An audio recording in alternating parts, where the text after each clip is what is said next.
Hello दोस्तों, आज मैं आपको बताने जा रहा हूँ बोट की डाटा केबल के बारे में जो मैंने अमेज़ोन से परचेज़ करी थी 99 रुपीज़ में ऑफ़र के अंदर। आप देख सकते हैं।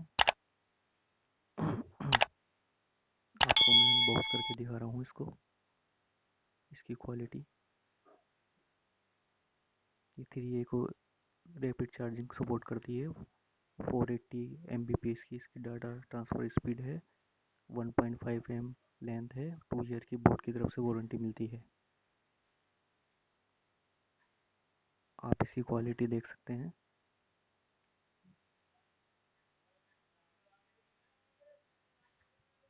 फास्ट चार्जिंग सपोर्ट करती है ये रैपिड चार्जिंग।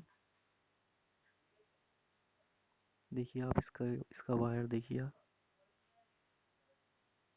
ये टाइप ए में टाइप सी में भी अवेलेबल है अमेज़ोन पर।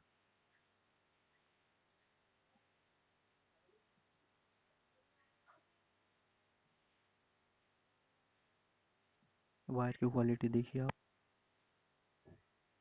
वीडियो पसंद आए तो इसको लाइक करिए, चैनल सब्सक्राइब करिए और वीडियो को शेयर करिए।